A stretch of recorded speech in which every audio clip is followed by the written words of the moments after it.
In November of 2016, Nintendo released the NES Classic Edition. This was a mini-sized NES console that emulated 30 classic Nintendo games. It was highly popular over the next 2 years, as Nintendo sent out shipment after shipment, and they sold out every single time. After 2018, Nintendo discontinued the NES Classic. This was to much disappointment to the many people who didn't pick one up early on. But since then, there's been many cheap clones of the NES Classic on the market today. Like this one I got from Temu, or Temu. However you say it. Regardless, the mini-game Anniversary Edition entertainment system featuring 620 built-in games. This is the most popular knockoff version of the system that you'll see being sold everywhere for 10 to 20 bucks. It comes packaged with a system that's designed opposite of the real NES Classic, or the NES itself, and 2 controllers featuring 4 red buttons instead of the original 2. The 2 extra buttons, I guess, are like for turbo or something. I don't know. Anyways, what is exactly on this thing? They say games, but what kind? Are they like real, legit Nintendo games? Or is it just some no-name 8-bit trash that no one plays? Is there Super Mario Brothers on this thing? I mean, looking at the list here, it claims that it's on here, but I'll believe it when I see it.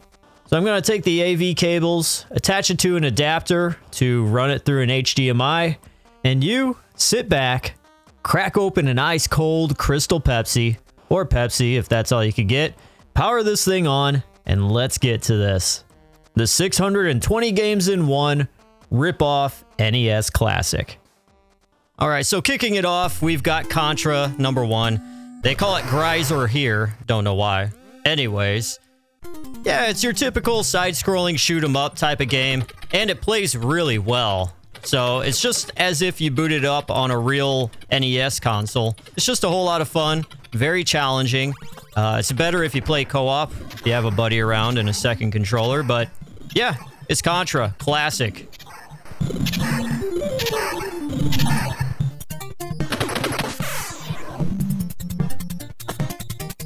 Alright, so number 2 is Contra 24 in 1, and it's basically giving you a menu right from the start. It's like a Game Shark or Game Genie. You get to choose which level you want to play, you know, from the boss level at the very end to the mid, and a bunch of different choices with guns and stuff as well.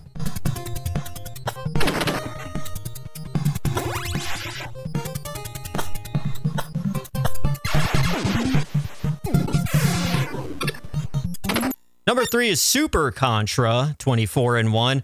It's basically the same thing, just from Super Contra, the Super Contra game. Yeah, it's a bit more advanced than the original Contra, and still just as fun. A little bit weird, as you see right here, but yeah.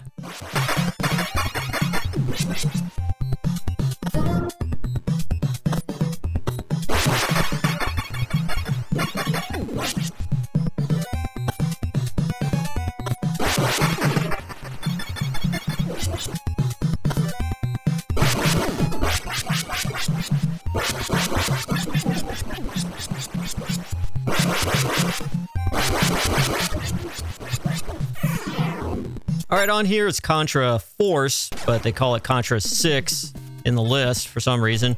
You get to choose between 4 different characters, and it kind of felt like a Metal Slug ripoff. And it was kind of choppy for the 8-bit graphics, and the gameplay wasn't as smooth as regular Contra, but it was fine. Number 6 on the list is Super Contra 8. And this one was just an even choppier version of regular Contra, and it seemed to be taking place in the city. The 8-bit graphics were kind of choppier than before, and the characters, the sprites on there were smaller, and I just really didn't like this one. It was crap. Alright, number 7 was RoboCop. It was an NES game that was made in like 1987.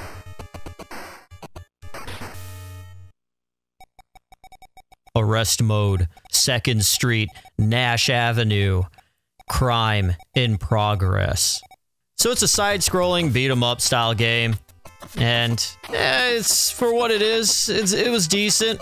The thing I really didn't like, though, was you have to punch dogs. I'm not a big fan of that.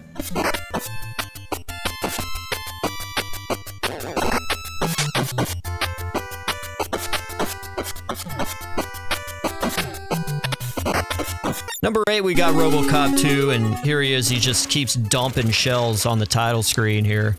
It's kind of like the same thing as RoboCop 1. It's a side-scrolling beat-em-up game, but you definitely get to use his gun a whole lot more.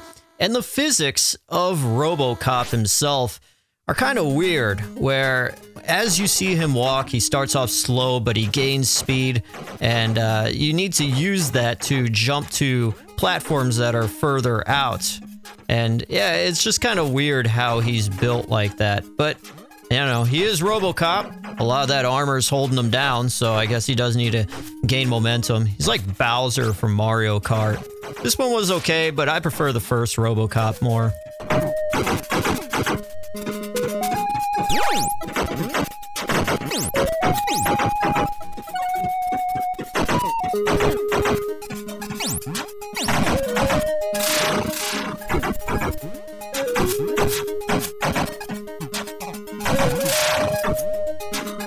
Game number 9 was RoboCop 4, and I don't know if this was a bootleg or what, but it just didn't look right, and it didn't play right as well. It worked like any other RoboCop game. It's a side-scrolling game. You go from left to right, but yeah, you could definitely tell this was a trash kind of game. The physics of trying to shoot down the bad guys, it was very hard, because if they're like right in front of you, you can't get them. You have to get them in the right position to even attack them. So yeah, this one was trash.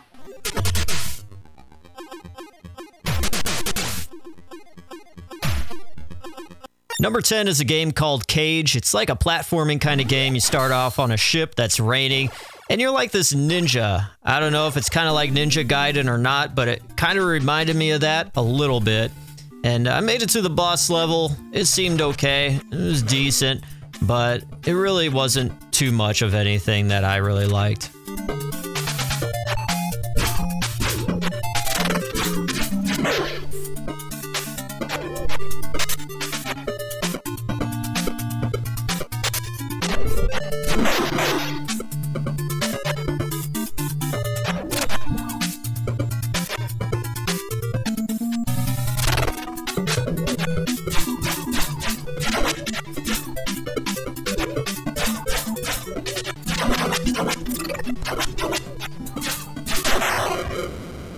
Number 11 is Turtle 1, which this is like a Japanese Ninja Turtle, game for the NES.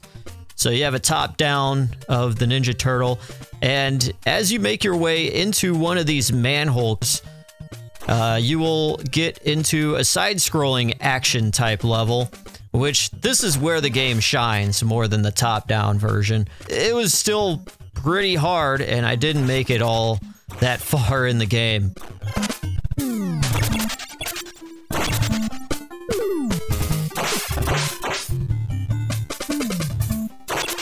Number 12 is Turtles 2, which, oh god, yes. This is the arcade game that is the NES version, not the actual arcade version, but the one ported to NES.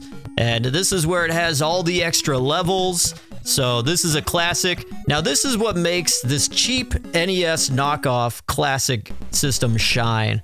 So definitely worth it for that.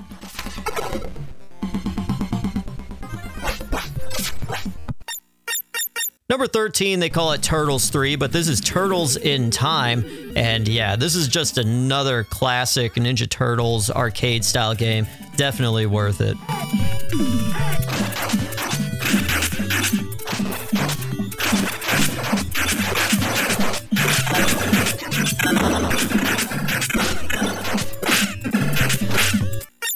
Game number 14 is called Turtle Fighter, but it's actually Teenage Mutant Ninja Turtles Tournament Fighters.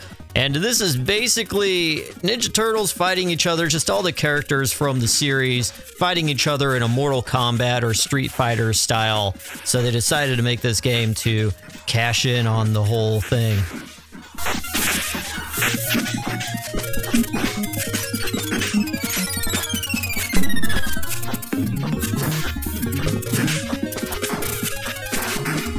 Game number 15 is Double Dragon, and if you ever grew up playing Nintendo games on the NES, you know Double Dragon has to be played. I mean, I remember playing this at a sleepover. Yeah, we stayed up all night playing Double Dragon 2.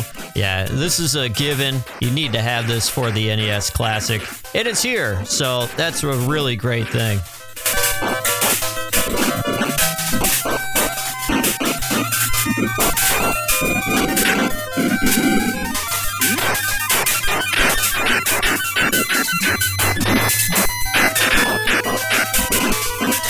Number 16 is Double Dragon 2, and it's just like Double Dragon 1, just only better. The graphics look a lot crisp, cleaner, and yeah, it's just as fun. It is a perfect game. Definitely worth it.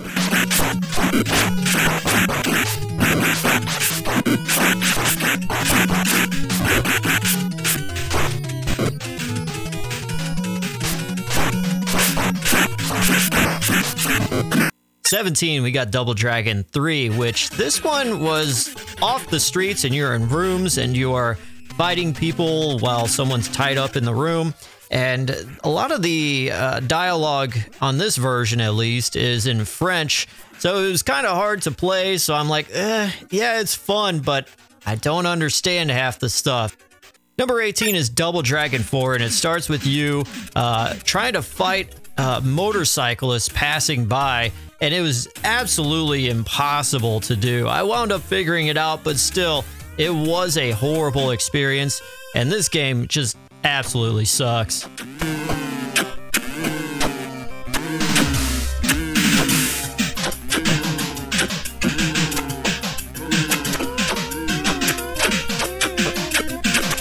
Game 19 is Adventure Island, but I think it's the Japanese version. And I remember playing Adventure Island on the Super Nintendo, and I loved it. This is just kind of a downgraded NES version, obviously. But it was still pretty fun for a basic 8-bit Adventure Island game.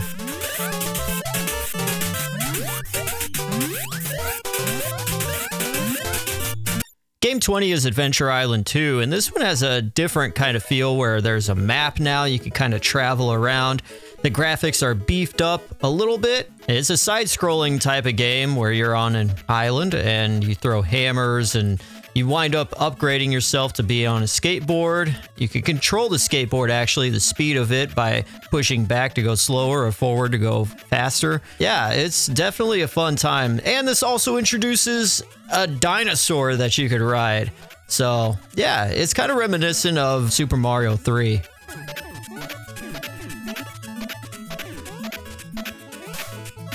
Game number 21, we have Super Adventure Island 3 from 1992.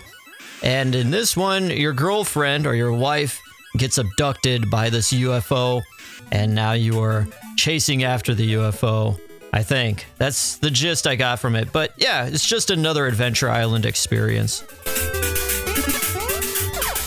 Number 22 is Adventure Island 4 from 1994. This seems to be a very, very late Nintendo Entertainment System game. It's kind of set up how Super Mario Bros. 2 USA is, where you go up and down dirt and ladders and pits and stuff. It was okay. I didn't really like it that much, though.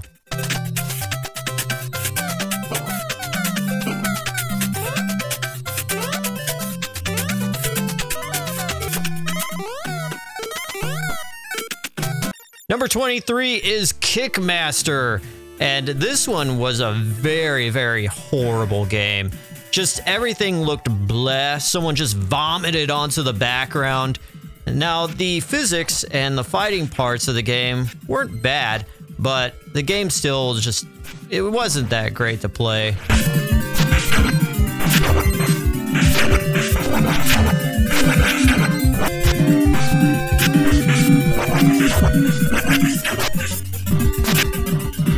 Number 24 is MK4, Mortal Kombat 4. And as you see, just from the character list, a lot of the characters are duplicated, just with a different color filter. So even when I chose Nightwolf, yeah, Nightwolf's name is up in the bar, but You're playing as Shao Kahn, and you're fighting against Shang Tsung, as it reads on the bar, but you're also fighting Shao Kahn. Oh, okay. It was horrible.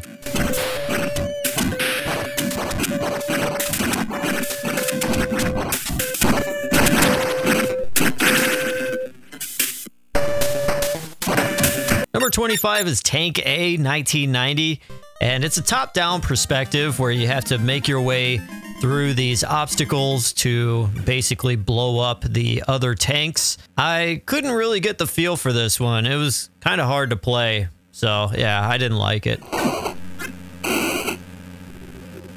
Number 26 was Mario 10. And this was a very, very odd thing. This was obviously a hack, and this was based off of some type of karate game, but they fixated Mario's head on top of everything. And as you see, as we go through this game, very un-Mario-like enemies approach Mario from the side-scrolling perspective, and yeah, this is definitely a bootleg.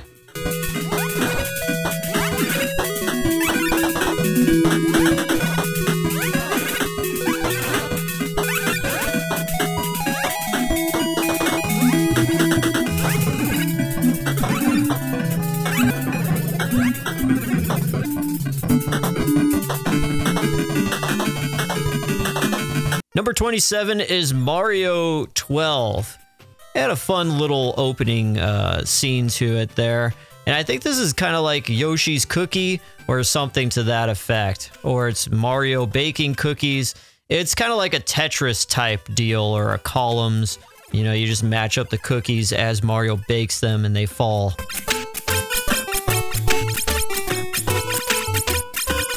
Number 28 is Mario 14. And this is much like how Mario 10 was. Mario becomes a kung fu master with a stick. 1993 Wario is who created this game. It does have some Super Mario aspects, and you have to go around collecting keys to possibly open up doors. I don't know, I didn't get too far into the game to really care to figure out how this game worked. Just to see how it looked right off the bat, though. Yeah, the sequels to Mario seem to have lacked, apparently.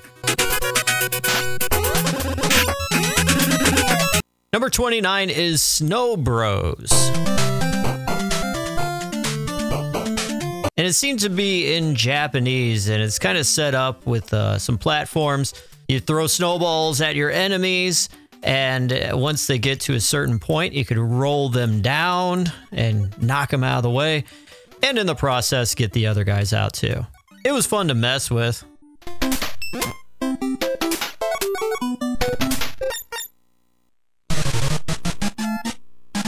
Number 30 is Hot Blood Basketball. And it's kind of cool because it's like a street ball kind of style, not like NBA. It definitely is kind of a exaggerated basketball game, as there are 3 hoops, and the further you could jump, throw the ball up, you could see the basketball going through all 3 hoops as they drop. It's pretty satisfying, actually.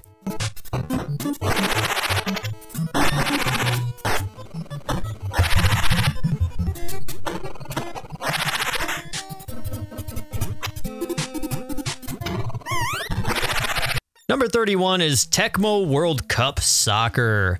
And yeah, it's just like your top-down perspective kind of NES soccer game. I got a feel for it a bit. It was fun, but nothing too crazy. I mean, if you like soccer and you want to play an NES style game, this is pretty decent.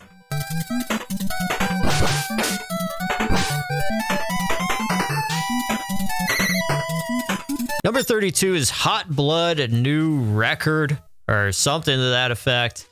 It seemed to be written in Japanese, and the cool thing about this game is you could kind of walk the city street and go into every store and buy things from the vendors and the sellers. Since it's all in Japanese, you really can't do too much. And I guess a lot of these are power-ups to make your player learn. Oh, look, see, I could get on a swing. That was pretty fun.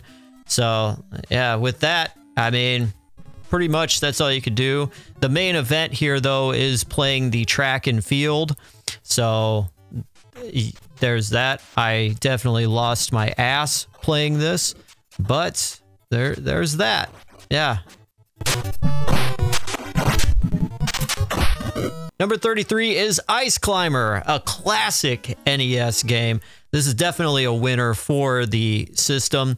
And yeah, it plays just like how an actual Ice Climber game is. It's not a bootleg or anything else.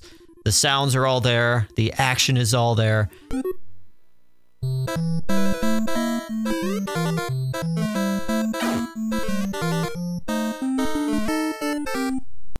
Number 34 is 10-Yard Fight, which is a classic NES game, and it's a really good football game at that. So I definitely enjoy playing this. Even as it's an 8-bit football game, it's a load of fun.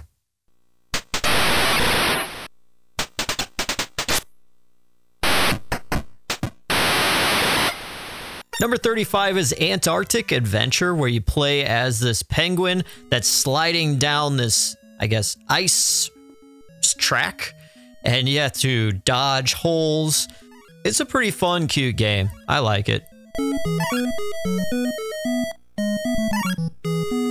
Number 36 is Arabian, which kind of reminds me of the game Popeye, the old arcade game Popeye. But this, compared to Popeye, it sucks.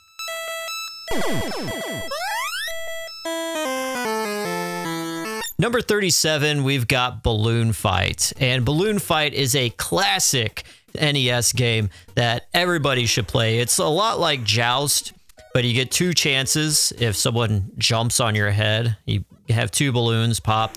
So you have the version where you could fight, or there's this other option called Balloon Trip, where it's just you solo dodging all of these lightning bolts and stuff like that to get to the other side. It's a very fun, challenging thing, which I love playing. I have to go through a lot of tries to actually beat it, but it's definitely cool. That's a winner for sure.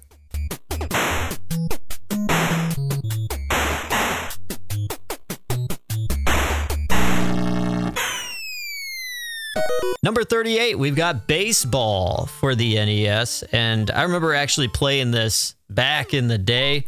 Couldn't figure out much, but playing this once again, revisiting it, I got the mechanics with the controls all down, and I actually did have a fun time playing this game.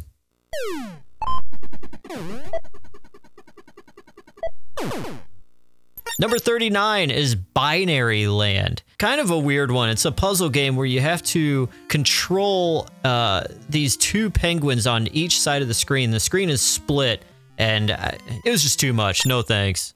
Number 40 is Bird Week, and Bird Week is a fun one in a way. You can side scroll left or right. You play as a bird, and you got to collect these insects and stuff flying around to feed your baby birds. Simple as that. Number 41 is Bomberman, and yeah, it's Bomberman, the legit game. You play as this guy, you gotta set up bombs to defeat your enemies. Get out of the way before you blow yourself up, and there you go. Number 42 is Bomb Sweeper, and this is an interesting game. I never played this one before. Very fun, actually. It's a puzzle game. You gotta move platforms around to get to the bomb or disable it before time runs out.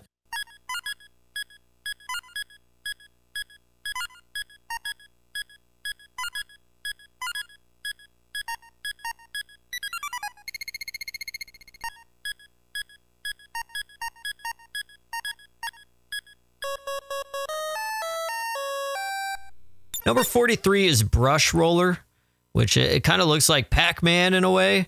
And I guess you're supposed to brush the entire thing, paint the whole map before the bad guys get you. But I didn't find it that fun.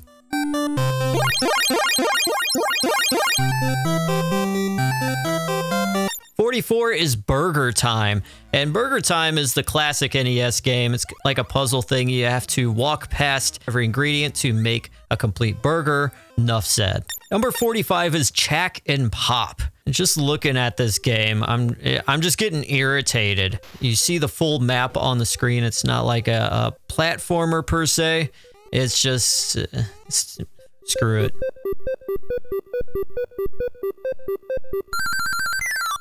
Number 46 is Chess, which it's a ripoff of the NES game Othello. They just named it Chess. All right.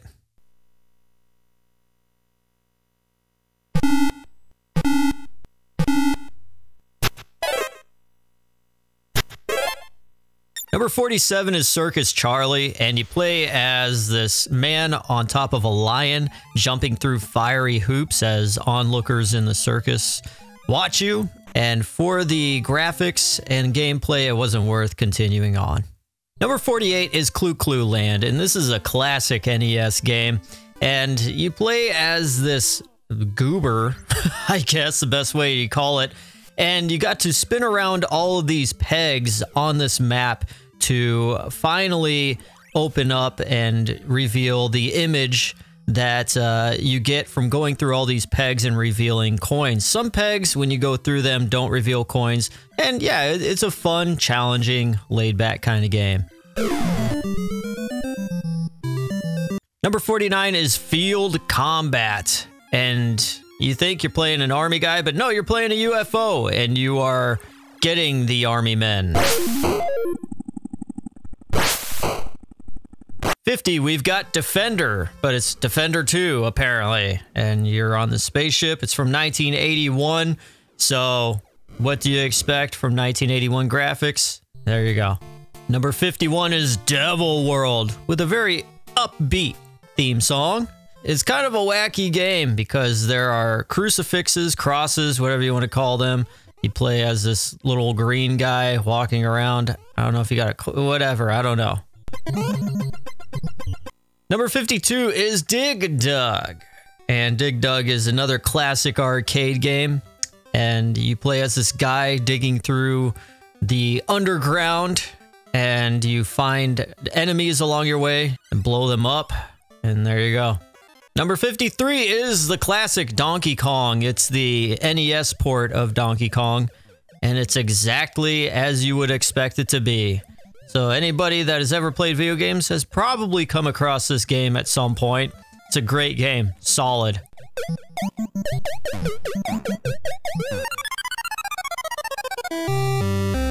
Number 54, we've got Donkey Kong Jr., which is the sequel to Donkey Kong. And this is a bit more challenging as you climb vines to rescue your father. Number 55 is Donkey Kong 3, and it's weird because you are playing as this guy trying to get rid of insects that are all swarming Donkey Kong. And yeah, I didn't really like that one too much.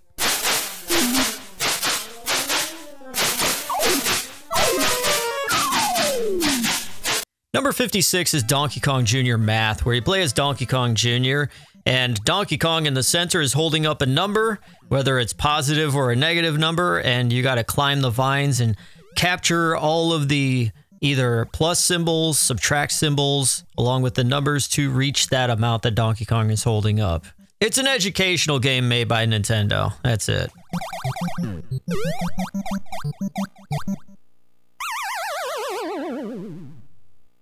Number 57 is Door Door. I guess it's a very cheap Kirby game. It's very slow playing. I really didn't like this.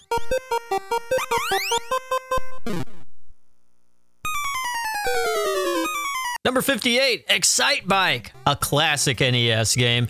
Anybody that's ever played the NES or wants to play a classic Nintendo game, they gotta play this. It's definitely one of the shining moments on this cheap Temu Nintendo system.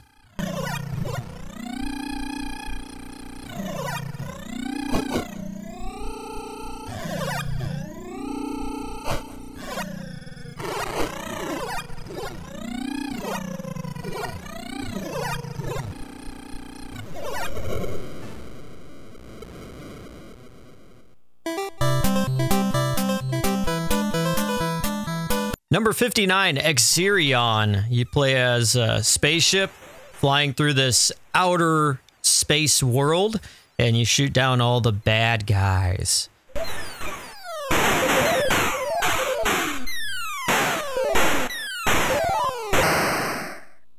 Number 60, we've got F1 Race. So it kind of reminds me of Pole Position, but it's a lot of other F1 style racing games. Pretty much the same thing. You just go down this track, you race against other cars, and yeah, it's decent.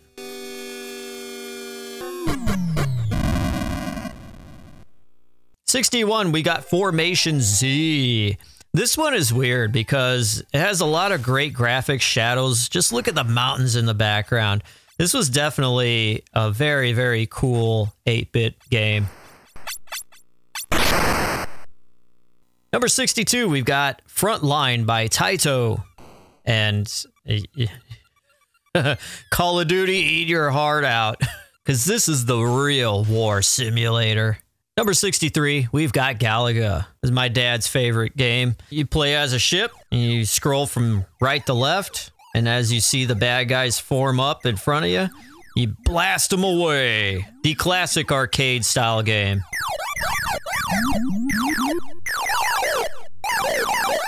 Number 64, we've got a Galaga ripoff, Galaxian, but it's different as the bad guys are already in front of you. They don't swarm to get into position. They're already there. They swarm at you though, and yeah, it's a fun game if you want to switch it up. Number 65, we've got Golf from the NES, and this is a nice, just chill kind of video game. Here I am, once again, losing my ass. Much like I did as a kid playing this game. I do have to say the best part about playing this game is when you're on the green.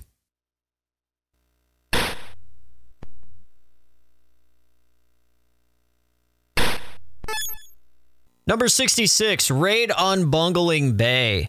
Now, this is a game that was actually made by the creator of SimCity, Will Wright.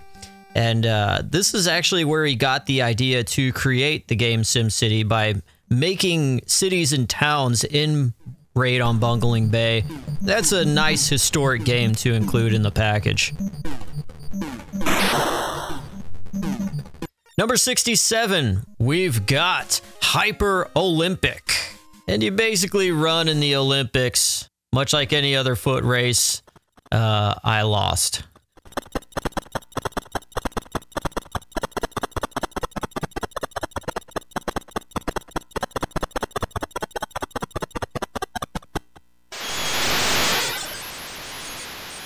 Number 68, we got Hyper Sports, although there isn't a title screen. Anyways, you play this guy that looks like he enjoys a nice Bud Light, and he goes skeet shooting.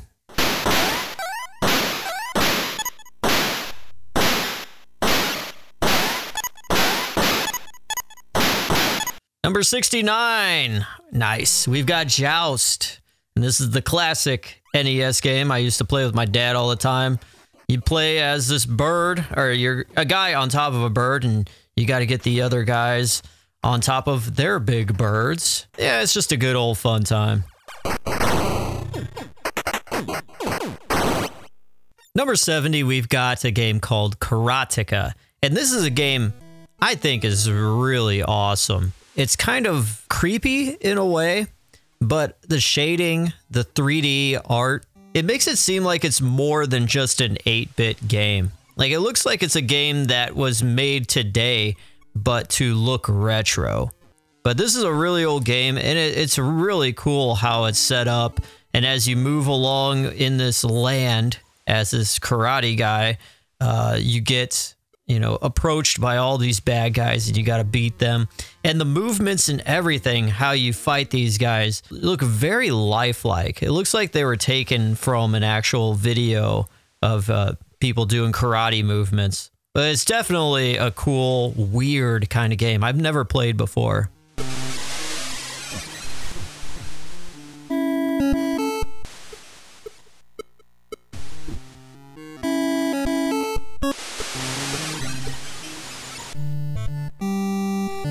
Number 71, we've got Load Runner. It was kind of a cool little platform style game. You just move up and down some ladders. I don't know. Didn't play it that much.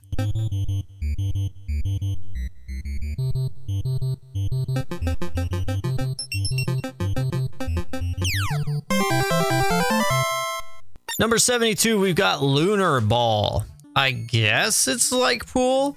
Is this how the civilization before they died out on Mars played pool?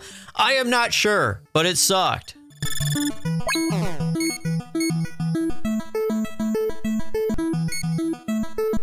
Number 73 is Macross. You are in a spaceship and you fly around and shoot at things. Yeah.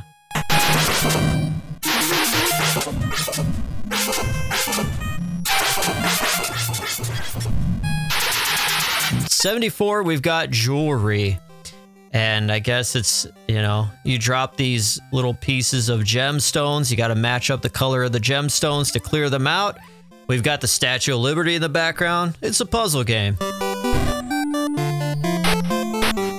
Number 75, we've got Mappy. And apparently Mappy is a very classic style game, but you play as a mouse, and I just kept losing. I really didn't like this game.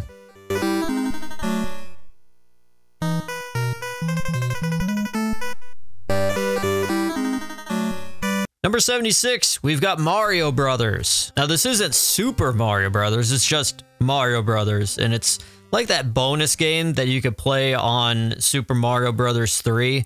The Mario Brothers arcade game from way back in the day, so don't get too excited. It is what it is. Number 77 is Nuts Milk, or Nuts and Milk, as it says on the title screen. So I guess you play this thing that looks like Kirby, and I lost. Number 78 is Millipede, and you are the ship, and you are shooting at bad things coming at you, and you can shoot away the mushrooms that are forming, and there's this big millipede. Yeah, it's crazy stuff, bro. Number 79 is Muscle. This is basically a wrestling game, but it's more fantasized, I guess. It wasn't that technical, it was alright.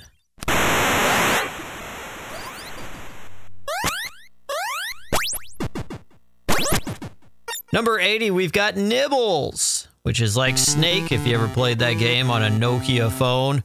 You move the snake around and you eat the apple, and it grows as it eats more of the apple. You just don't want to run into the wall.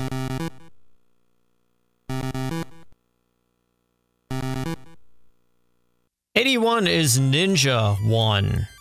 It kind of starts how Super Mario Bros. 2 USA starts. It's you jump up this rock formation and throw ninja stars at these other ninjas, and there you go. 82, we got Ninja 3, which isn't like Ninja 1. It's a side-scrolling platform type game, and it was just as bad in quality.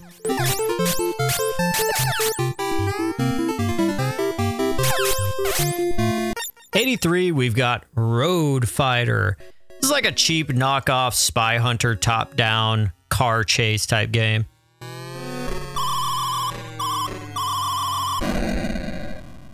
'84 is Othello, and I have no idea how to play this game. I skipped it. I hated it.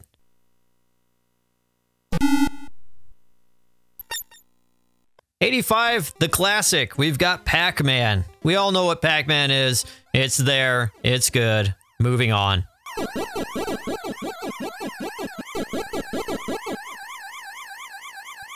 '86, we've got Pinball, which is the classic pinball Nintendo NES game. So very simple. There's only one pinball game, and it's this one.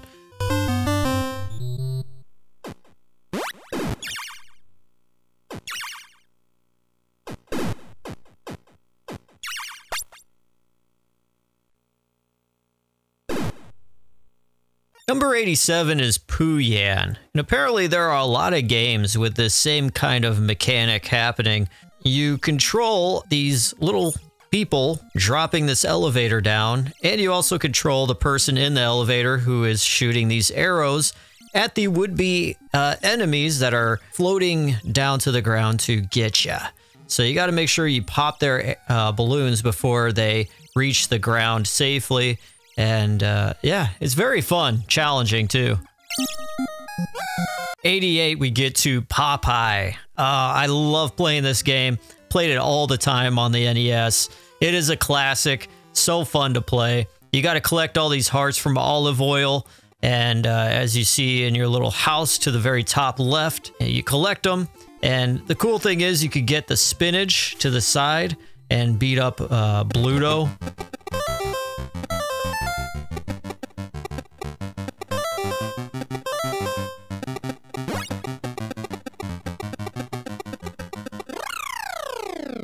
Number 89 is Sky Destroyer, where you are in a plane and you are shooting enemy airplanes coming at you. You are defending your land, or not. Either way, it's fun for an 8-bit style game. 90, we've got Space E.T., and this looks like an old Atari game, kind of like Galaxian, but you do have little barriers and shields that protect you, but I don't like it. 91 is Star Force, and this is like a very cool advanced version of Galaga, where you move onto this outer space ship and enemies keep coming at you. It's pretty cool.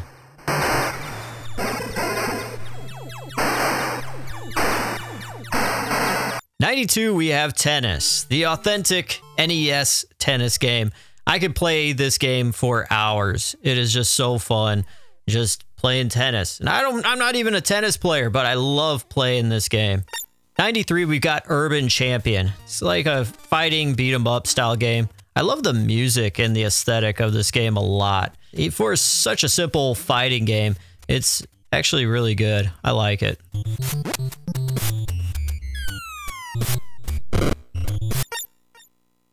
94, we've got Warp Man. And it's like you're a kid dressed up as an astronaut on this galaxy carpet mat. That's what it looks like. Whatever. Number 95 is Ye Are Kung Fu. You play this very slim little guy, and you are fighting this bigger guy with a stick. And it's just a very basic fighting game. It sucks.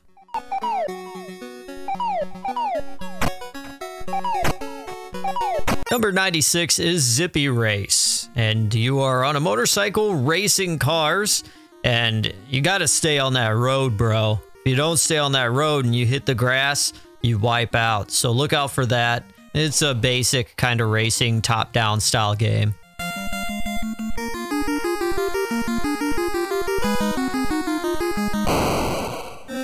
'97, we've got 1942, and this is a game I remember a lot of friends playing on their NES. I never really owned this game, but yeah, it's like any other plane shooting style game. Top down, you see the plane, and enemies come from above towards you. You gotta blast them away. 98 is Arkanoid. And it's kind of like the game Breakout, where you just shoot this ball and you gotta break out the bricks above you. I like the game, but I always lose.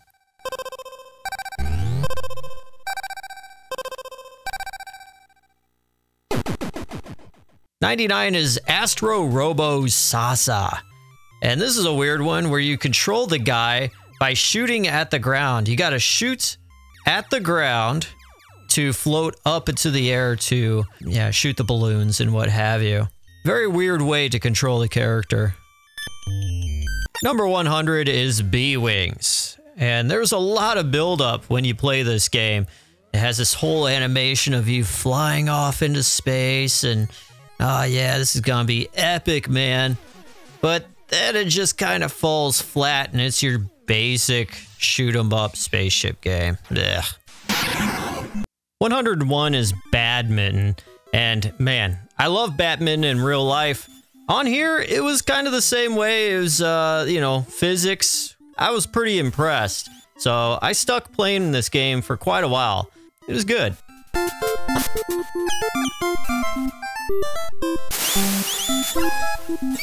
102 is Baltron, and it's your classic side-scrolling spaceship, blow up the ships type of deal.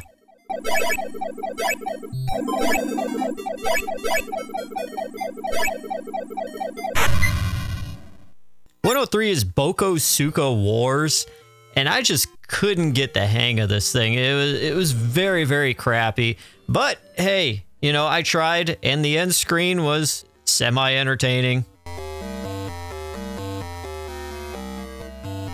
104 is Mighty Bomb Jack, and this is one of the very first games I remember playing ever as a kid. Like 3 years old, sitting in front of the big console TV, playing this on the regular Nintendo. Man, this took me back, and it's exactly how I remembered it.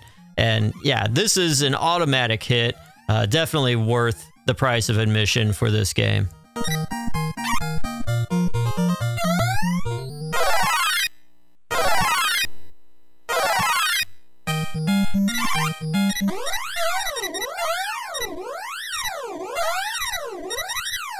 .105 is Porter. You are a porter, and you got to box these things.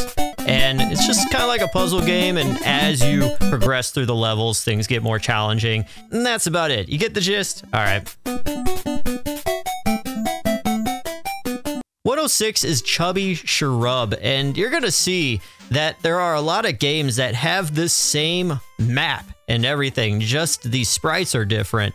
And I don't know if people should want to replicate the same game, because it wasn't that fun.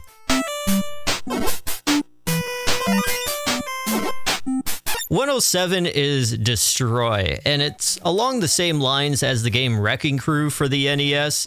It is the essential Temu Wrecking Crew.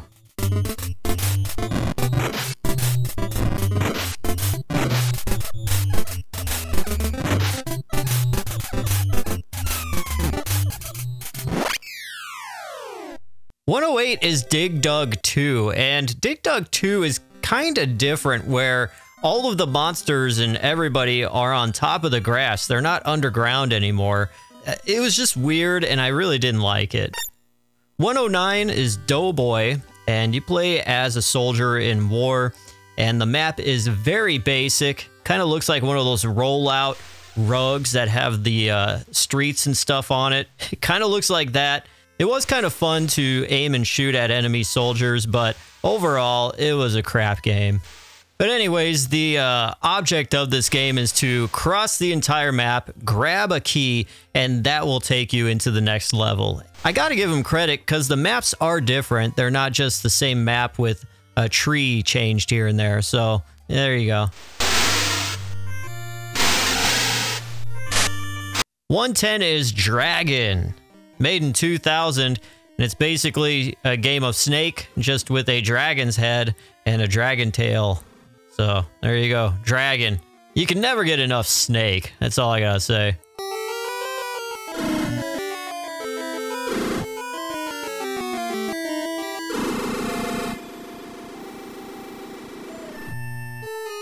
.111 is Tower of Druarga, and played this for a second, lost, I was done. 112 is Duck, and you play as this duck pushing your egg along the little obstacle, and you got to make it to the bottom and make sure it doesn't get injured, and if it's dropped at too far of a drop, it cracks.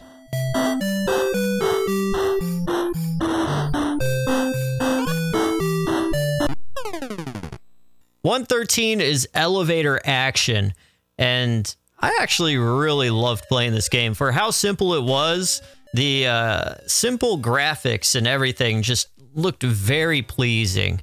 So they did a really great job of this game.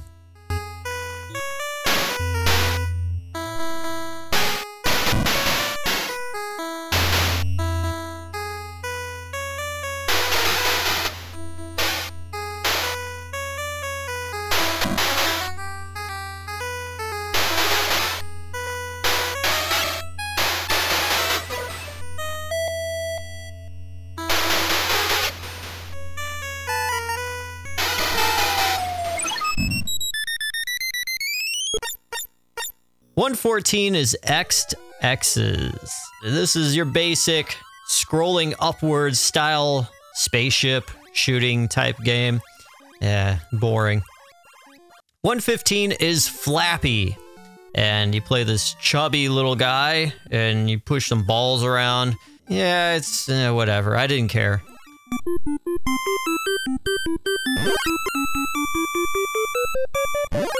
.116 is Fruit Pig. And you play this little pig.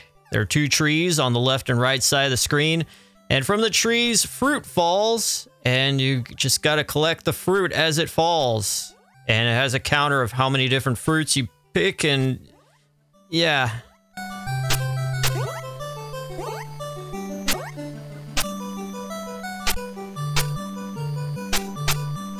.117 is Galg, and it's just your basic upward scrolling shoot 'em up kind of spaceship game.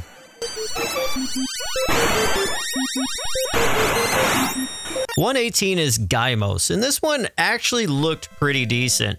The camera angle is from behind the spaceship that you are controlling, and you see Earth in the background, stars up above. It looked cool, but wasn't that fun. .119 is Gyrodyne, and it's a shoot 'em up kind of game where you're in a helicopter and you just gotta shoot enemies coming towards you. If I played it more, I probably would have enjoyed it. It was cool. .120 is Hexa. It's just like a match the shapes type of puzzle game. You drop it down much like how a Tetris game would be. You match 3 of the same shapes and yeah, you win. .121 is Ice Hockey, a legit Nintendo game. And as you would know any other 8-bit sports Nintendo game, it played actually decently. I mean, for a hockey game, yeah, it was pretty enjoyable.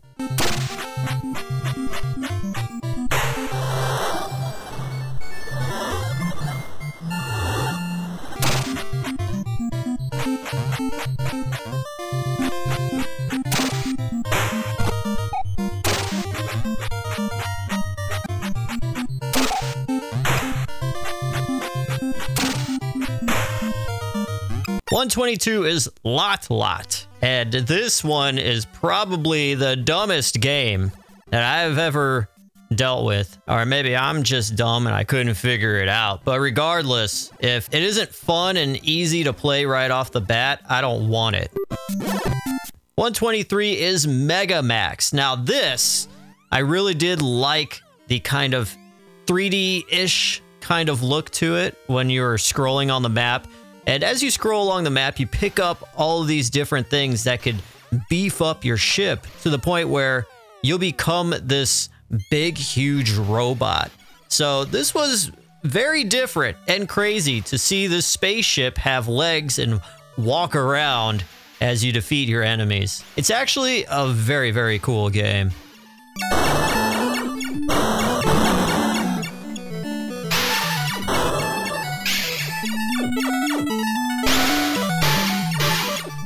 .124 is Pikachu. Now, did Nintendo give whoever made this game the rights to use Pikachu? Probably not. It's a Tetris ripoff and it has Pikachu in it and he claps if you win. .125, we have Ninja 2. And much like Ninja 3, it's the same thing. You play as a ninja, it's a side-scrolling thing, you throw ninja stars, yeah.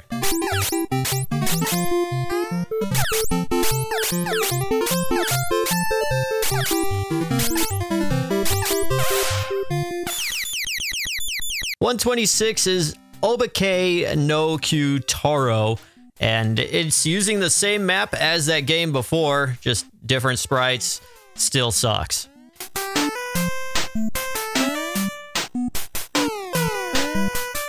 .127 is Onyanko Town, and you play this cat, this cute cat in a nice little apron, and she just wanders about town. I don't know, you gotta give it props for the cat in the apron though.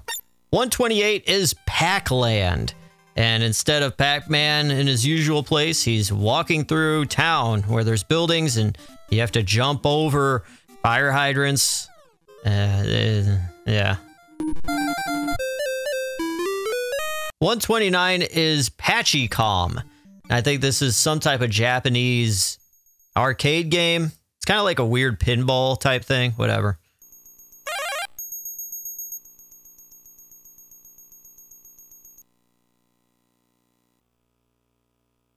$130 is Pro Wrestling, and this isn't the Nintendo Pro Wrestling. This is just a very poor excuse of pro wrestling, and it was cool though. You could take your opponent and take him out of the ring and fight him outside the ring. There's that. 131 is Pyramid, and it's set up much like how a Tetris game, just with different shapes, with a background that has pyramids.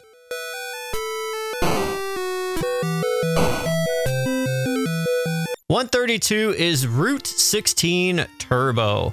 You drive around this car and just try to make sure that no other cars get to you. It's kind of like a game of cat and mouse, and you're the mouse.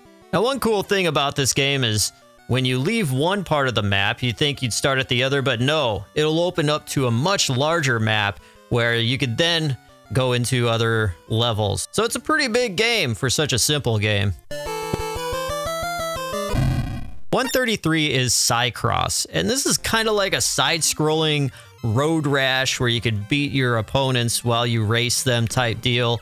And it's in the future. You're on these floating scooters, and yeah, it's pretty cool.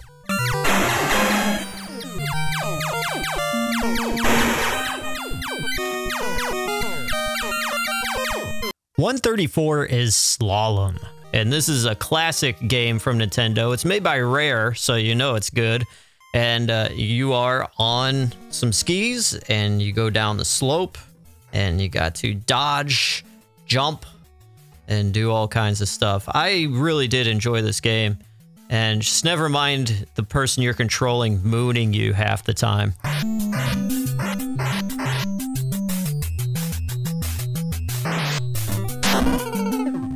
Number 135 is Soccer from Nintendo. It was pretty fun.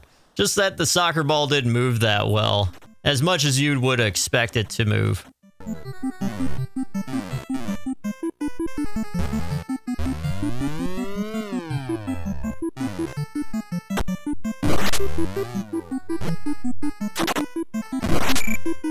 $136 is Sun. I think you play as this monkey, and you could jump up all these different levels, I guess. Kind of reminded me of Super Mario World in one of those levels. I didn't really like it.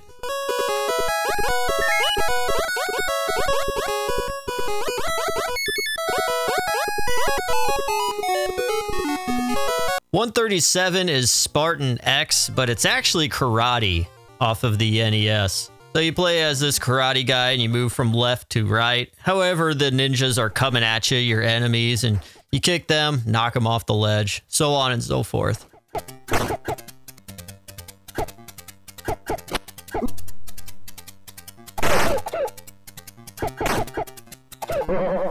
$138 is Spelunker. It's a platform game where you are in a cave. You play this guy just making his way through. There are bags of money and elevator shafts and so on, but I really didn't make it that far.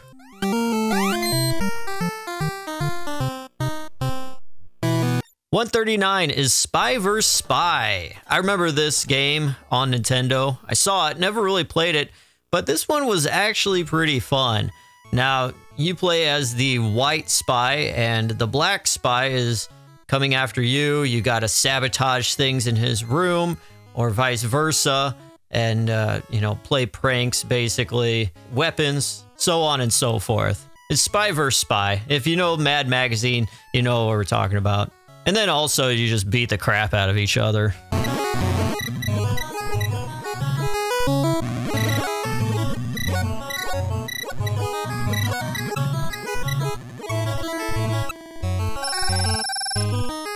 $140 is Scoon. You're this little itty-bitty submarine, and you are underwater. It looks like Atlantis. You have found it. Yeah, it's just a side-scrolling shoot-'em-up kind of game. You're in a mini submarine.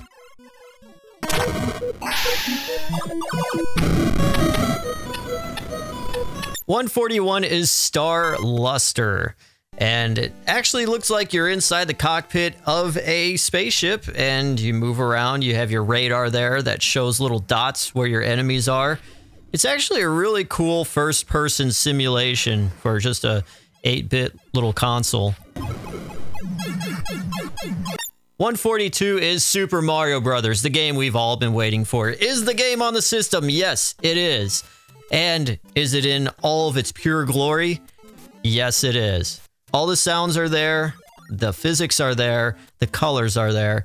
It is basically Super Mario Brothers as you remember it way back in the day. And yeah, it's great.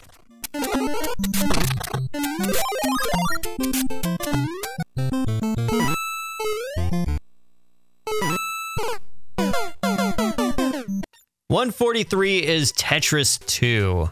So Tetris 2, if you don't know, it's much like Tetris 1, but you could play with a buddy side by side. But yeah, I just played first player, and this is what it looks like. It's Tetris. 144 is the Exter, and you are a spaceship, and then you could turn into a guy, yeah, walk around. You're on this enemy ship, it looks like, and yeah. 145 is Volgard 2. And Volgard is this side-scrolling spaceship type of thing, but it looks like you're on Earth. It's kind of different. You're not in outer space on a spaceship. Maybe you're defending Earth. Who knows? But yeah, it's pretty basic.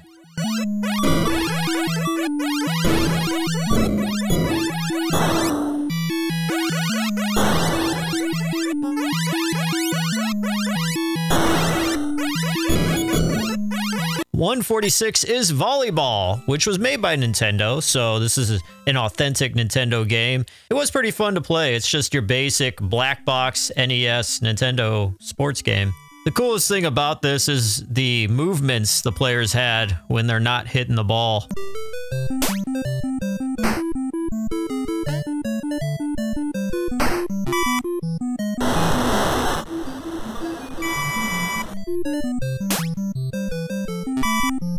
$147 is Penguin Kun Wars. It's basically a dodgeball tournament style game between all of these cuddly little creatures. I played the penguin on that one, and yeah, it was pretty fun.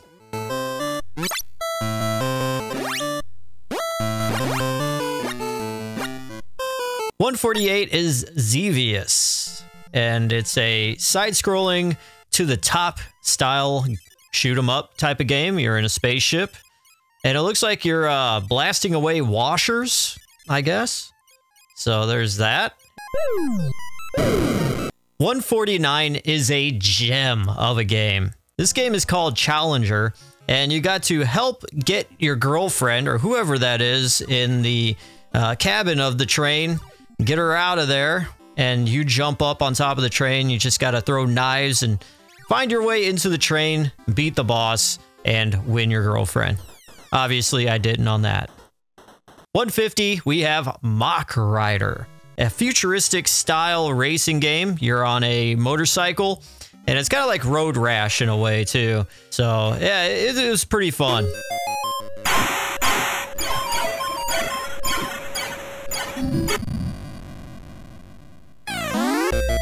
$151 is Sudoku. So, it's just basically a NES 8-bit version of playing Sudoku.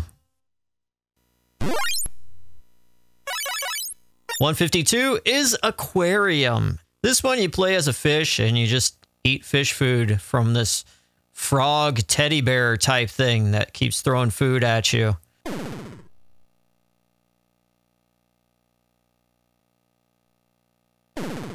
$153 is Arena. This game you play as a gladiator, I think, and you're up against a castle wall, and these knights come at you, and you could only move from right to left, and pretty difficult to play.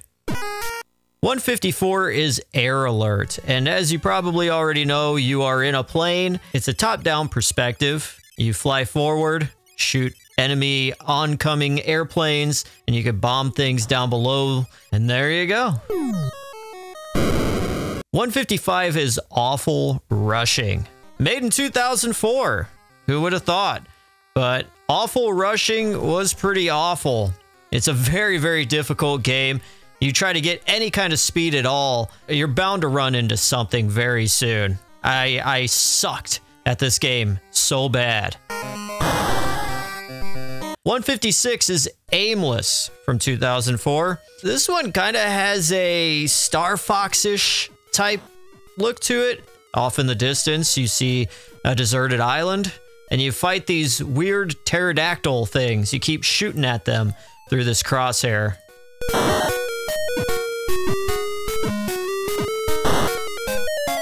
'57 is Burbles, and you're an army guy in this truck, and you can move side by side on the ground, and up above you have these parachuters coming down, and you gotta blow them all away before they reach the ground and get ya.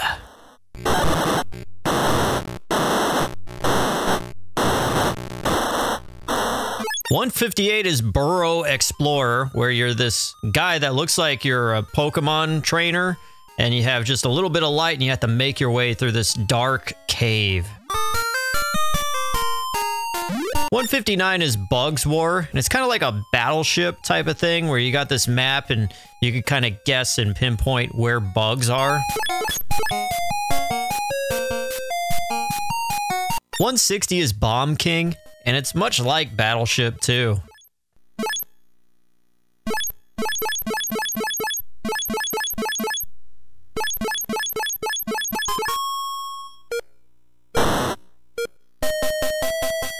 '161 is Baseball New, and it is just laughably horrible.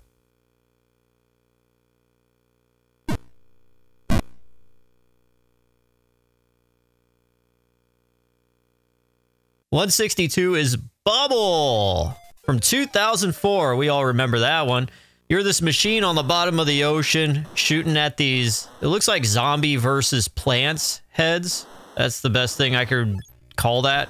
Yeah. 163 is Cannonade, and you are basically this cannon that could go left to right at the bottom of the screen. It was very hard and very crappy. 164 is Coast Guard, and who are you exactly?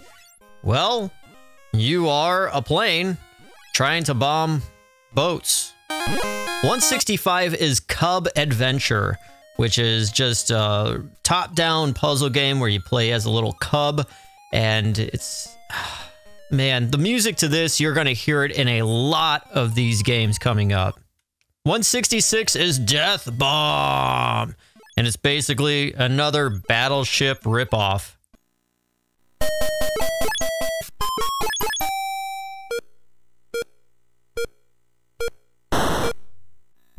167 is Devil Dom Doom. It's a top-down kind of maze type thing. You control a guy and a bat got me. And yeah, I just didn't play it any more than I needed to because it sucked. 168 is Diamond, and it's basically a ripoff of Breakout. I actually enjoyed this one quite a bit because it wasn't too fast.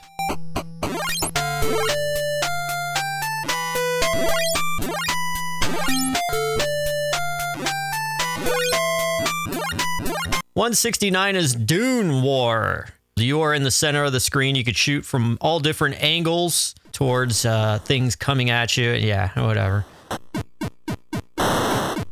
170 is Firebase from 2004, and this is one of the most god-awful games. So basic. You move from left to right, planes fly past you, and you gotta shoot at them. Need I say anymore? 171 is First Defender. Look at that title screen. So it looks like an old Atari game. 172 is 5 Days. And this one was actually pretty fun for just a very simple, crappy Army Man game. It was pretty fun, actually. I spent quite a bit of time playing this. You shoot from 5 different angles, and some officers are blue and some are green, and that kind of determines how challenging they are to defeat.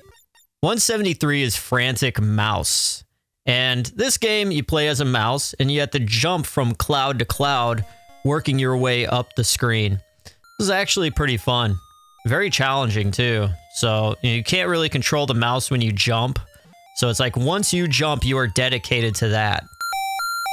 174 is Fruit Dish. And Fruit Dish is a very mind-numbing game where there is a pipe above on the top of the screen and it drops out fruit. And the pipe on the bottom tells you how many times you need to put that certain fruit into the pipe, and you just gotta change it. And once you do, you just move on to the next level. 175 is Galagant, and it's... I'm not even gonna try anymore.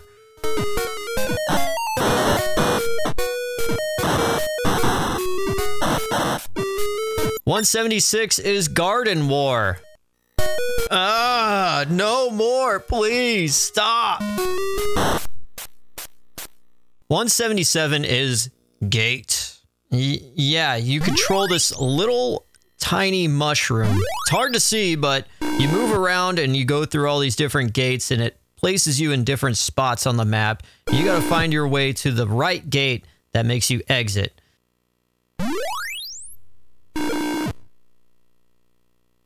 $178 is Hally-Hoo. You are playing a bird and you are flying around collecting bells. And you blow up, apparently. 179 is Hexapod New. And you basically play this, I don't know, it's a spray. And you move from left to right on the bottom of the screen, shooting things that appear at the top of the screen. And you gotta make sure you get it all before it gets you.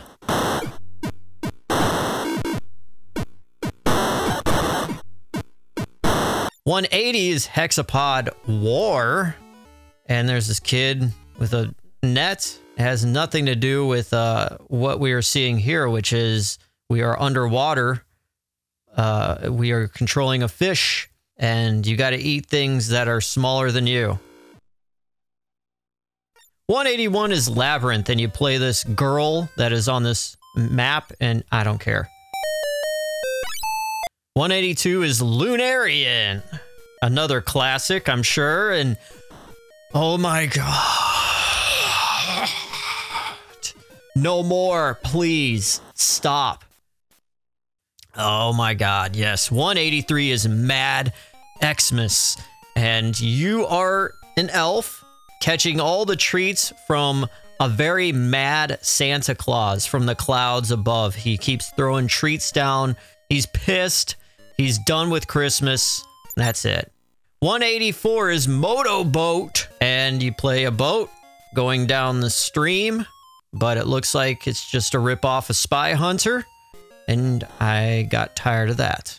185 is Panzer Attack, and you play this tank and you try to blow up the 3 larger tanks in front of you, moving from side to side, and try not to get hit. Simple as that. 186 is Penta Base. From 2004. I didn't know exactly what I was trying to do here. It was rather satanic. 187 is Pobble, and it's a... oh, who cares? 188 is Polar Bat. You just play this kid.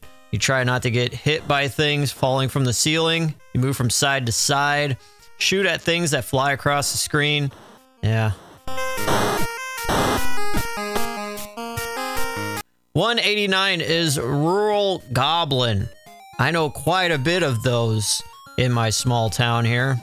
It was like whack-a-mole, but you didn't really have to do anything besides press the button. It automatically hit the goblin. 190 is Power Robot, which I had a lot of fun actually playing this.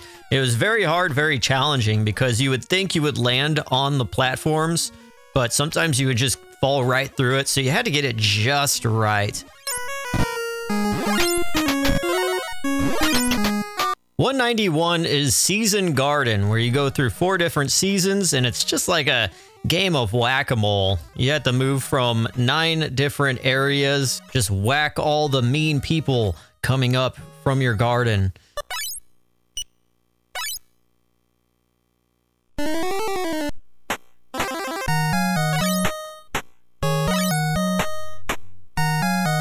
192 is Shrew Mouse.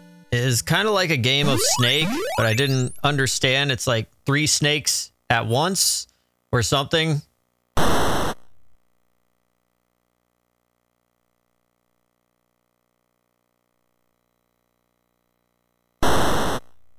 193 is Snowball. You play as a guy that pushes little balls of snow into the holes of whatever map. It's kind of like a puzzle game. After all the crap that we've gone through the past 15 different games here, this one was a breath of fresh air.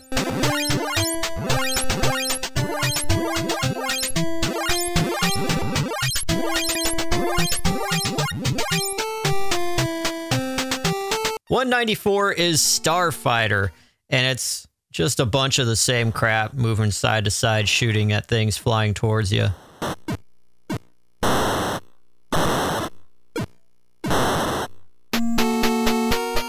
$195 is Strafe. Kind of much of the same thing. You just angle the cannon and shoot at the enemies coming towards you as you are stationary at the bottom of the screen. 196, we've got Small Dinosaur. Dinosaur fans out there, this is just for you. You play as this little dinosaur, looks like a baby alligator, and this baby up above is throwing things at you. You have to catch it in your mouth. Because you're a baby dinosaur, you need to eat.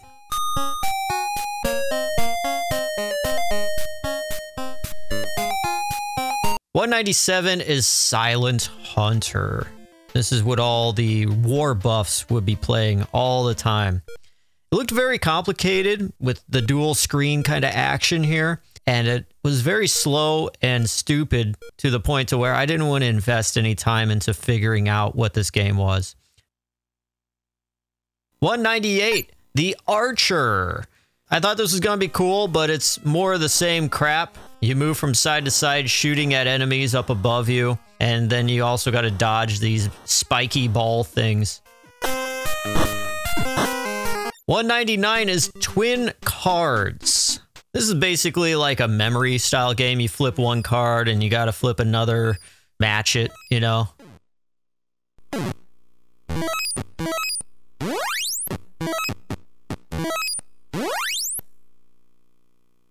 $200 is Undersea Arena, and this is much more of another Battleship ripoff type game.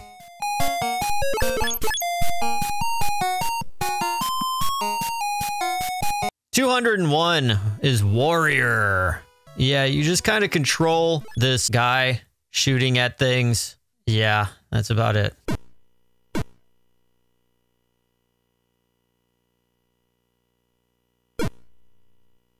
$202 is Absconde. So you're this guy with very dark eyes walking around with a bag, and you got to collect all these balls and make sure you don't get hurt and make your way to the end.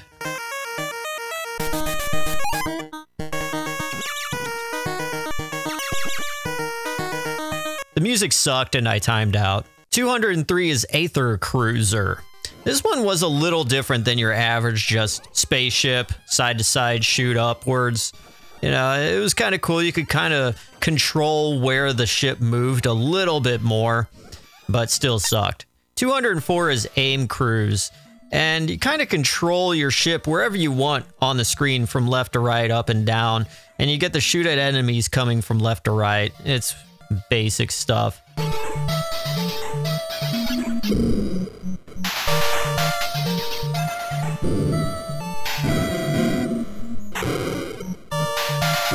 $205 is Animal Contest, and this game wins, I don't know, the top 5 worst games in this collection because there is nothing to it that you could really do. There's no strategy to this at all. I'm kind of confused how it all works out. It was dumb. 206 is Blocks World. Now, I had no idea what I was supposed to do. I pressed a button, it paused it, and that was it. 207 is Bug Catcher. And you play this thing that looks like it's from Monsters, Inc. And you walk from side to side, left to right. And you try to catch these bugs falling from the trees up above.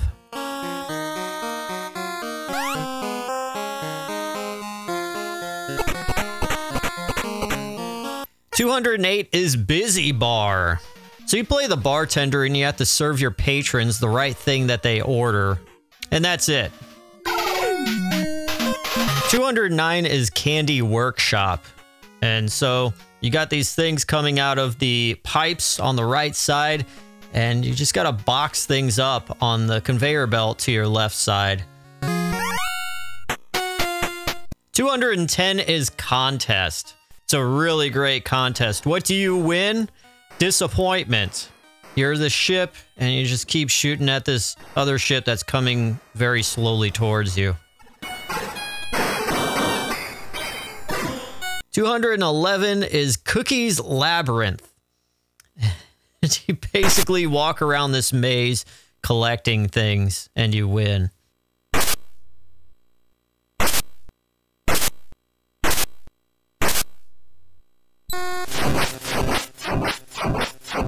$212 is Crystal Blast. You play as this plane thing that flies by, and you gotta drop bombs at the right time to knock out all the things, the formations below. Once I figured it out, it did have a mild form of fun to it, but it still sucked.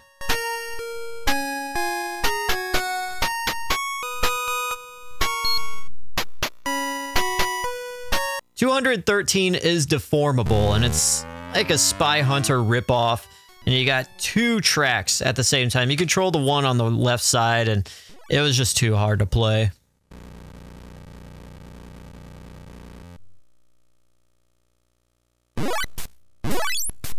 $214 is Dejectile. There was just too much happening on the screen. You're trying to place bombs and all this stuff. It was horrible.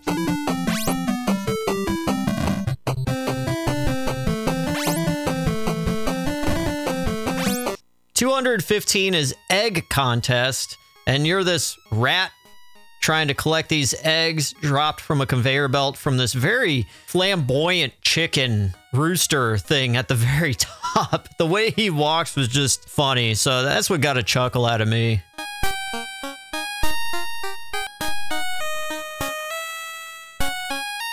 $216 is Escapeway, and this game actually looks like it was used with a certain amount of brain power, just a slight bit, where you control these three balls, and whatever ball is wearing the sunglasses is where it will cut off when you jump.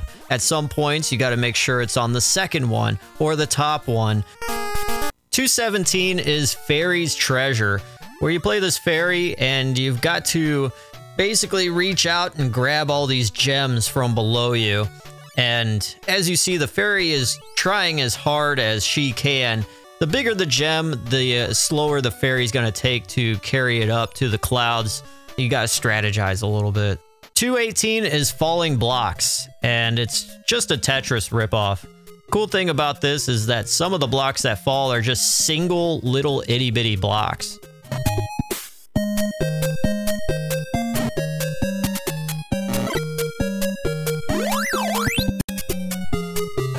$219 is Fated Pirate, and you are on the ship and you could shoot cannonballs at your enemies on this map.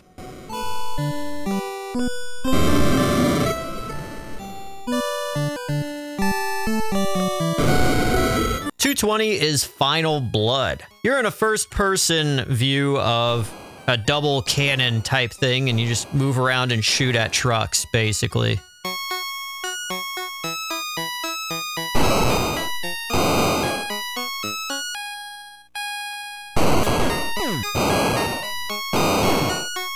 $221 is Fish Story, and you play as a goldfish in this aquarium or ocean or something, and you just gotta swim around and eat fish that are smaller than you.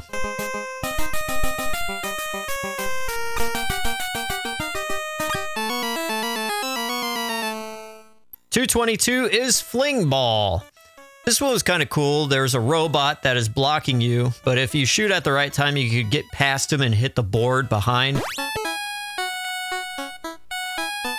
223 is Forest Adventure. I'm noticing a lot with these really crappy games is that there is this fruit-themed type deal with a lot of these. I don't know. Someone tried to make something happen with these and they just all really sucked. But this is a platforming type deal, and I think you control a walking apple. Try to make sure not to fall into the water. So you jump from tree branch to tree branch.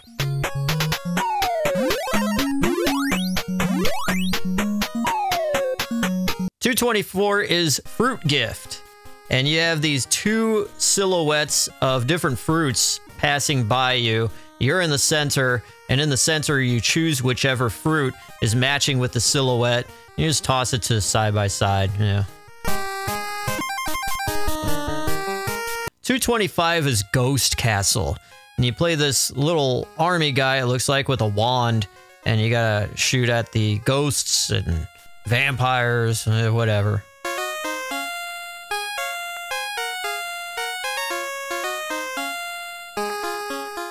$226 is Golden Bird, and this one was actually pretty fun. You have to go up through 3 different platforms and bust out all the cages on every platform to free all the golden birds.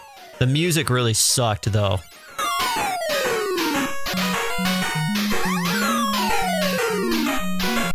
$227 is Greedy, and it's basically a game of Snake.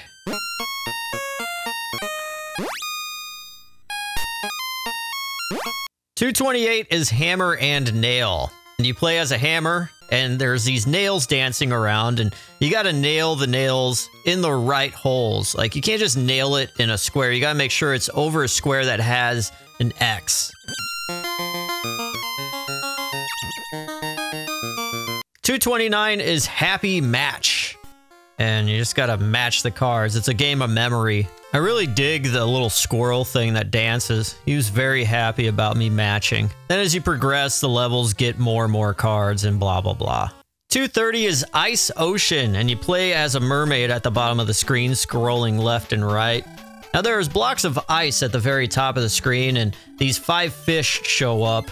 And they kind of help you, but they're kind of in the way too. You gotta throw these bubbles up to blow up all the ice blocks. And once you do that, you win the game and progress to the next level.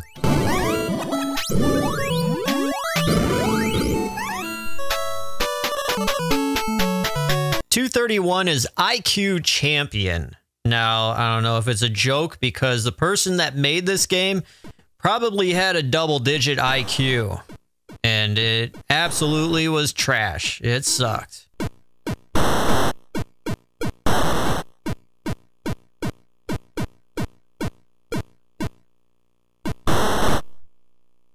$232 is Island from Nature Clan, our favorite franchise. In this game, you gotta kick eggs off of an island.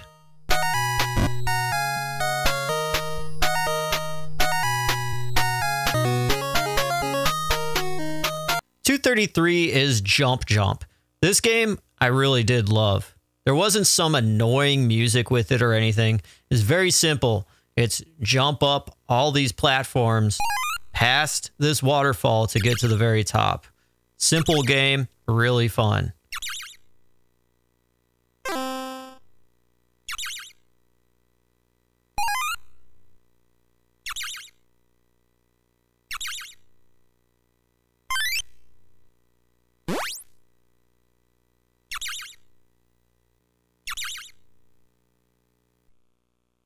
$234 is Jumping Kid. It's a platform type game where you play as this person in the circus.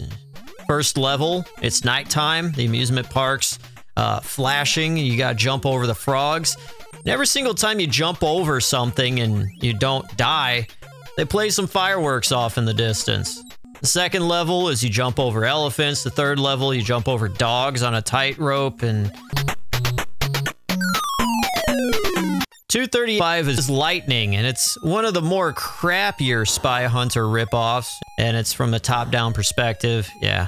236 is Little Witch, and you play a witch riding on a broomstick, and you can fly from side to side, and you just, yeah, whatever.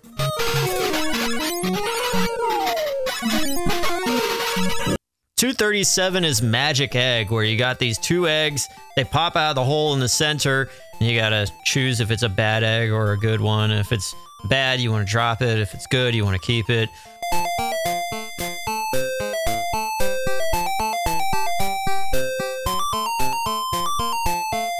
$238, Man in Red. Is that Mario?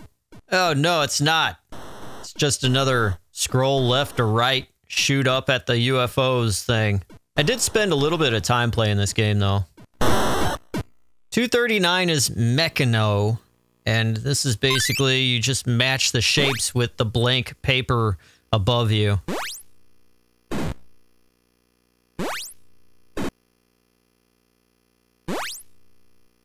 240 is Mirror Devil Word. It's from our favorite franchise, Nature Clan.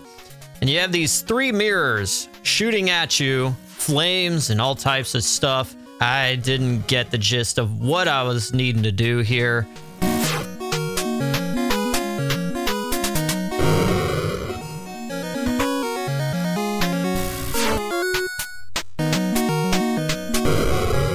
$241 is Mouse Snare. And I don't know if this was supposed to be like Minesweep or something, but I gave it a shot. I didn't like it. It's useless. 242 is Mouse Hero, and you play as 2 mice, and there are mice being dropped from above, and you got to catch them by holding open this trampoline so they don't hit the ground and hurt. You gotta look out, because this guy up above is dropping bombs as well.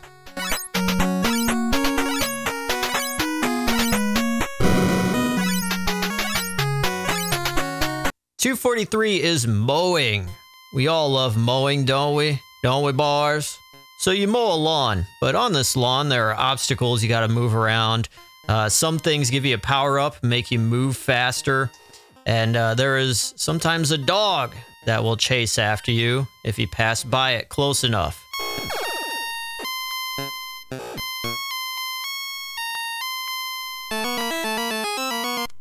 $244 is Nutcracky, and you gotta play this nutcracker that has to get to his woman on the other side of the screen. But there are these 2 wind-up toys that will come after you, and you gotta shoot at them to get them away from you. 245 is Crystal Ball. You basically play this ball that walks around and collects these circles, and that's that. 246 is Police Dog, or on the screen, Police Dog Lacey. So you gotta watch this little goblin guy throw out all these things in the yard, and you're the dog that has to snoop it out. So remember where that goblin dropped everything, and use the dog to sniff out all the bad stuff that the goblin left behind in the yard.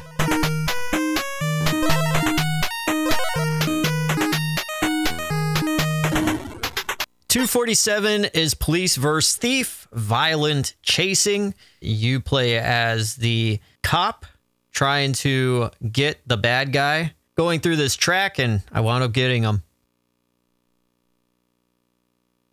248 is Pong Pong, and it's a top-down perspective type of game where you got to push your enemies into these 4 holes in each corner. I kept falling into the hole myself, but I wound up knocking one of them at least into the hole. But it was hard to control, and yeah, I didn't like it that much. 249 is Power Robot. The same robot from the other game, and it's basically the same thing. You jump from one level to another, work your way up the screen till you get to the very top. 250 is Pulverization, and you play this tank that goes across this map of houses, trees, gates, bridges, waterways, other tanks you gotta blow up. It was pretty cool. You get to blow up a lot of stuff in that game.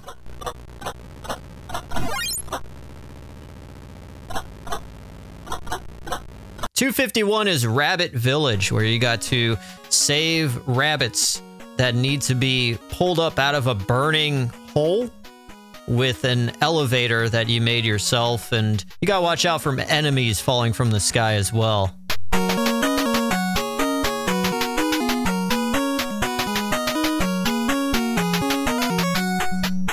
.252 is River Jump, where you have these shapes floating down on this river, and Elmo is on one side, and he ain't gonna jump on any shape. You gotta jump on the shape that is prompted to you so he could cross safely.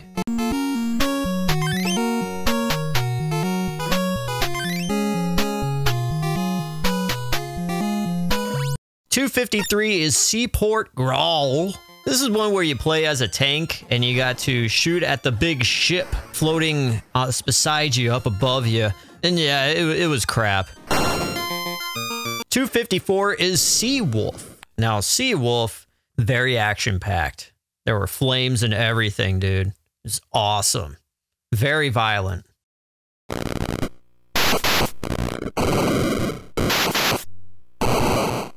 .255 is Space Base. Now you play as this ship, this cannon in the center of the screen, and you gotta move your cannon around in all different directions to defeat your enemies coming towards you. It was bad.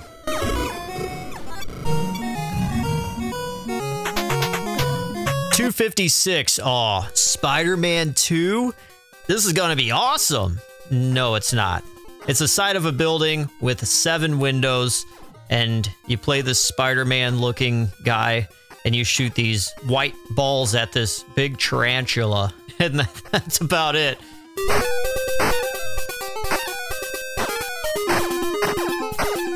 Now going into reverse, .257, we play Spider-Man. From one level to another on a building, you are Spider-Man, you just gotta fight bad guys coming towards you. .258, from Nature Clan, we've got Spring World. And you just move yourself around through all this stuff, top-down perspective. It's crap.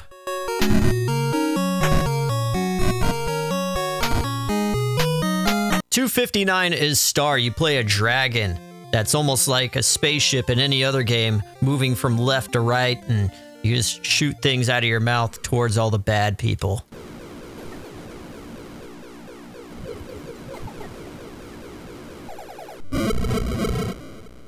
.260 is Submarine, where, surprise, surprise, you don't play as a submarine, but a boat on top of the water on the surface, and you shoot down into the ocean as you see submarines underneath you, and you got to aim and blow them away.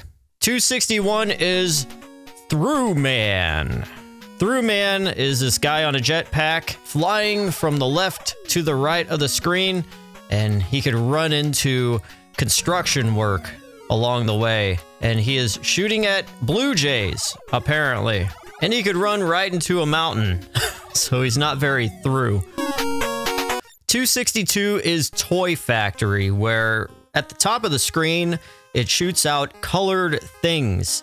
And as they run along a conveyor belt, you got to move the pockets on the bottom of the screen that are color-coded as well to the proper color of the thing falling from above. You got to catch it in. If you don't catch it, oh no, you got a game over. .263 is Utmost Warfare. This one is your typical, as we've seen plenty of times before, starship scrolls from the bottom at the left to the right and shoots at bad things coming towards you from above. I don't know who makes this music, but it is god-awful.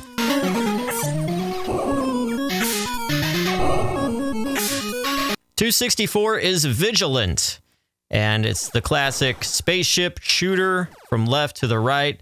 This one's a little different, as at the top of the screen you do have cannons coming at you, so there's that. .265 is Warzone, and this is a game where you play as a helicopter and you got to get through this maze to the very top of the screen, and along the way there are cannons but it was a very broken game. I couldn't even make it through the passages at all. You press up and it just doesn't do anything. It sucks. 266 water pipes, and this is kind of a neat concept. You got to connect one pipeline to another by using a bunch of other pipes. Just connect them. It's kind of like a puzzle thing. 267 is Wild Worm, and you play this worm on the ground, and you gotta dodge yourself from the ants that could get you, and eat smaller little insects like snails and so on. At one point, you turn into a big brown turd, and you're squirming around. I didn't get past anything besides that. 268 is Wonder Ball, and Wonder Ball is this weird kind of ball game where you come out of the center of this hole, and there are 8 other holes surrounding you in a circle. There's moons and sun shapes, and I really couldn't get the gist of what I needed to do here besides match the colored balls with the colored holes. That was about it. So then we get to 269, and it's Contra. Again. Wait. Hang on. Didn't we already play Contra? Wasn't this the first game? Is there anything different? Maybe this is a different version? No, it's not. It is the same version. What's going on here? Wait, let's reset the game. Okay, this can't be true. Okay, one is Contra. It says 620 games in one. They couldn't have just repeated the same games. Yes, we've played all these before. Okay, keep going. I think we've been screwed, ladies and gentlemen.